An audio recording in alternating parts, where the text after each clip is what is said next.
Let's start with the Lakers because I don't think that this conversation is going to be that long. The Lakers lose 99-116 to the Memphis Grizzlies. The Grizzlies have to now go out to Los Angeles to try and win a game 6 in order to stay alive in the series. The Lakers are up now 3-2. To me, this was a patented Los Angeles Lakers letdown spot. They have done it all year. They have played down to their competition, or when they don't have to be motivated, it's felt like they aren't motivated in some way. I feel bad saying this. I thought this was the worst game I've seen LeBron play ever. It was in very the playoffs. Bad. It was really bad. He was pretty listless defensively, and yeah, offensively, I mean, some of the it's like I get uncomfortable is the wrong way to put it, but like I don't love talking about decision making in a negative way sometimes just because what the connotation can be like and how it comes off. But like this is the first season where I've really felt like his decision making is questionable. And I think that's really come along with his struggles to get to the rim at will. Like yeah, their defense just really made it difficult for him to get to the rim or into the paint at all tonight. And even in game 4, he turned it on late, but so much of that early game was him getting into these step back jumpers and just contested looks from outside after getting bumped off his spot on attempted drives. And it is just kind of jarring to watch. It feels like he doesn't have the first step anymore. No, not at all. He has it when he's like a freight train in transition and can like get ahead of steam. But the like first there step isn't blow by speed right now. Yeah. Yeah. And that is jarring. I agree with you. you. Yeah, because even when you go back to that last game, that fourth quarter, it's all the put my shoulder down and get through strong kind of drives to draw 2. It's not the I'm blowing by you and forcing help. It's been very different to watch. It's going to be really, really interesting to see just how they adjust here, because the offense I thought was quite poor in this game. And I don't know. I mean, it's hard because like there have been moments where Jared Vanderbilt has been useful in this series, but it's felt like to me when he's out on the court, the offense really goes to hell in a lot of ways. And you can, tonight, I think he ended up with like a pretty decent offensive rating in terms of like what it looked like when he was out on the court. But I don't know. It felt like a lot of that was like based off of just 3-point, variance at the end of the day. Right. It was, this was tricky. This was a tricky game. And then the bench unit for the Lakers that has been so good throughout the course of this series, particularly Rui Hachimura, he goes 4 for 8, but it just felt like anybody else, whenever they took the starters off the court, they were getting nothing from any of those guys. Yeah. Schroeder was just kind of a non-factor tonight.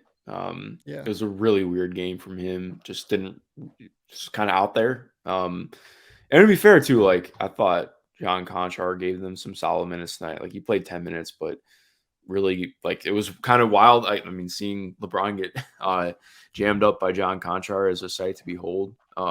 Was a really good Luke Kennard game. Like box score wasn't crazy or anything, but I thought he brought good stuff.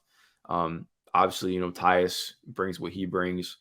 But yeah, I thought to me, this was a lot more about, like the Grizz played a good game, but a lot of this was just kind of ineptitude from the Lakers in this game. So I'm glad you brought up Luke Kennard, because I think that Kennard is actually really important. He had a shoulder injury in this game, and it's going to be really, really important for him to be healthy, because their best moments in this series by far have come with Luke Kennard on the court. And that goes back even to the regular season as well. And this is a number that I pulled from play-by-play stats, pbpstats.com.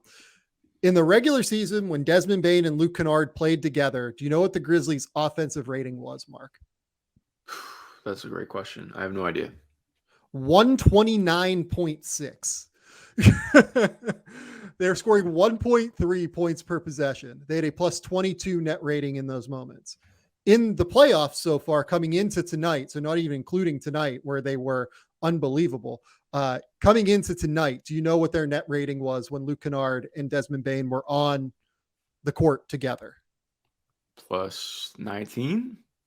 Yeah, they're plus 18 net rating. Their offensive rating is plus 122.7 is their offensive rating. That is insane. That is crazy. And in game 5, so tonight, they were a plus 27 when Desmond Bane and Luke Kennard played together in this game.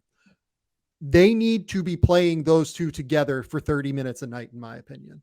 And I know the defensive deficiencies that you have with Luke Kennard and Ja Morant on the court together. It's pretty easy to hunt mismatches for LeBron, particularly when you do that. I don't care. When this trio is on the court together, I don't think the Lakers can guard them.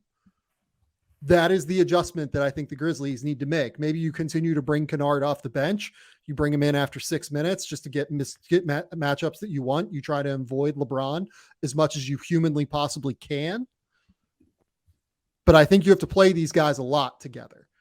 And a big part of it is that Desmond Bane, in my opinion, has been the best player in the series over the course of the last 2 games. He went for 36 in game 4. Or I'm sorry, went for 36 in game 4, 33 in game 5 tonight. And now we're going to go into clips with Desmond Bane, because I think that it is very fun to go through just, again, how Desmond Bane has drastically improved on one hand in terms of his ability to see the court, make high-level passing reads, and be able to play out of ball screens, but also stay tried and true to what has made him such a tremendous player to fit next to Ja Morant in terms of his off-ball movement and floor spacing. So here we're going to see this play where Xavier Tillman has the ball, and this is the first play of the game. They're just putting Austin Reaves through the ringer with some screen-to-screener action underneath the basket here, and Reaves gets caught up on the Jaren Jackson screen, and there's just no chance for him to recover after that. This is just a beautiful out-of-bounds play at about the 7:30 mark here, where you're going to see, again, really fun screen-the-screener action where Desmond Bane is the screener, and then you're going to see I believe it's Xavier Tillman come through, and believing that they have switched that action, he's going to screen Anthony Davis there. But because there was so much congestion in the paint at that point, I believe Jaren Jackson, what actually happens there is because Jaren Jackson is flipping off here toward the paint, Austin has to kind of bump him and tag him real quick just to make sure that that pass is not available for Ja Morant to make on the lob up over Jared Vanderbilt. And by the time Austin Reaves has to recover out to Desmond Bane, it's just way too hard for him to actually close out under control. Desmond Bane gets the easy floater up over Anthony Davis. Now we're going to come out. We're going to see the end of the first quarter here. Luke Kennard, and this is just an example of Luke Kennard's floor spacing and shooting. This is an end of the quarter situation. They're very clearly trying to guard him with 2, thinking that he might try and get to that right step back. He's going to try and, maybe pound dribble with the right, step back to the right, and knock down that shot that he's very good at. But he drives. They have to ride him all the way to the rim, and he eventually sees the kick out to the corner. They get it up to Desmond Bane. That's a 38-point first quarter for the Memphis Grizzlies, and it was kind of off to the races at that point. Offensively, now we're going to get to see some of the ways that Desmond Bane has really improved on the ball over the course of his career. Jaren Jackson here, he's going to get just a little bit of a rub screen right there on Austin Reaves, get that little bit. And what this is some beautiful Spain action, right? This is going to be Tyus Jones. You're going to notice he's going to come up. He's going to catch Wenyen Gabriel on the back end. And I believe, who is that supposed to be guarding him? I think that is actually supposed to be Austin Reaves coming out and guarding him just a little bit late at that point. And he misses it. And that's an easy 3-pointer. What did you like about Desmond Bane coming out? Did you like Desmond Bane coming out of TCU? That was the year before I started doing draft work. So I did not see Des at TCU. But I mean, what I've liked about him now is just the way that he blends strength and power, and his ability to really kind of just read the floor on a stop. Like, I think part of what's so impressive about that, like, obviously I think part of it's, he knows the play, he knows where the guy's going to be, but he's really good as a quick scanner. He puts awesome velocity on the ball, which is an underrated thing. Like, I think that's something as I've like kind of gotten the nuance of passing a little bit more, like, ball placement and how quickly you get it there matters a ton, especially when you're trying to put it in somebody's shooter pocket. Like Tyus isn't a quick release guy. Like he's somebody who definitely needs more of a clean shot to really get it off. Yep. So when you look at what those passes can look like and how quickly he gets it there, I think that's been huge. And the way that, like, I've loved how he sets up his screens now too. I don't know if it was like that at TCU, but hold that thought very quickly, because you brought up velocity on passes. And I have the perfect clip for you here, Mark, because you're going to see here, Desmond's going to come up. He's going to go to this corner here, or he's going to go to this wing here, and he's going to spot Luke Kennard coming down the opposite wing. This is a difficult pass. You're going to see by the time he recognizes it, Rui understands where he's going with this thing. Any less velocity on this ball, this is not getting through, and this is a pick six going out the other way. Look at how much velocity Desmond Bane puts on this ball in order to get it cross court. Zips it right across to Luke Kennard. I'm so glad you brought up the velocity on the passes, because I think that is such a smart point about how he's improved as a passer and playmaker.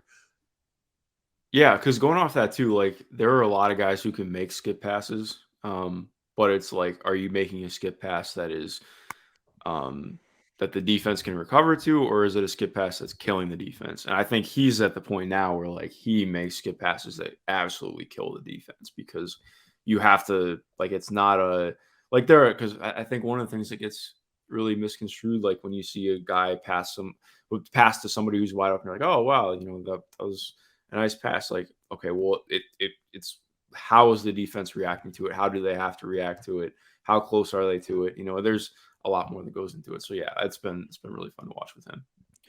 So in the way he sets up screens, I think goes both on the ball and off the ball.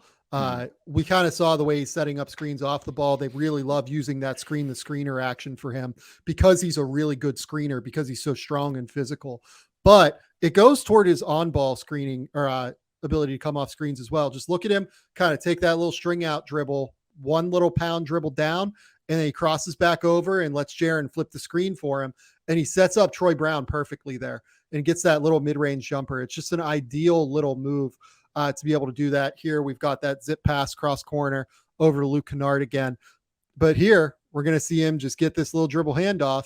And again, this is just the way he's improved as a passer. He's going to see right here.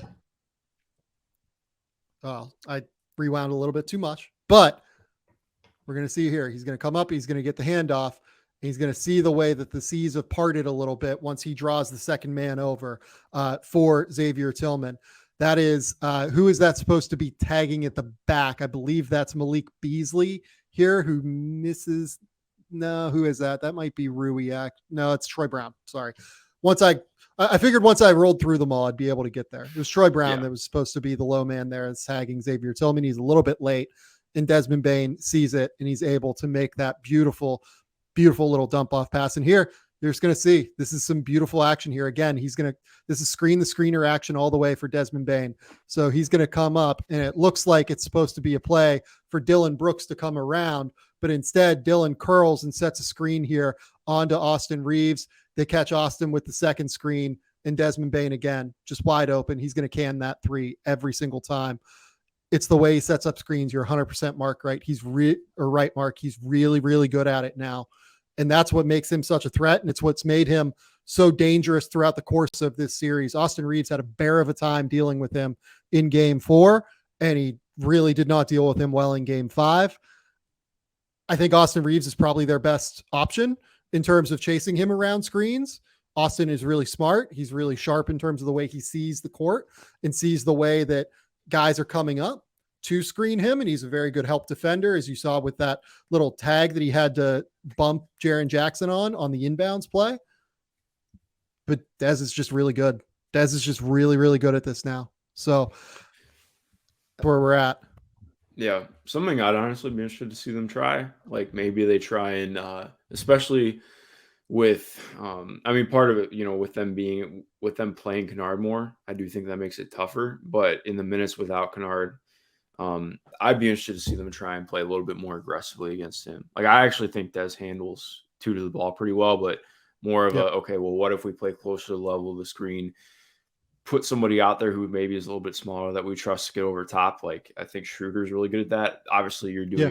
it's tough because then it's like, okay, well, easy for Schroeder then get bodied if they find other ways to do it. But I do think, something that I will be interested to see if they try and tinker with a little bit more. Okay. This goes back to LA in game 6. Who do you think wins this game? It's back in LA. That's a good question. I think if we didn't even talk about Ja that much. I think if Ja looks as comfortable as he did tonight and unbothered as he did tonight, I think I'm taking Memphis.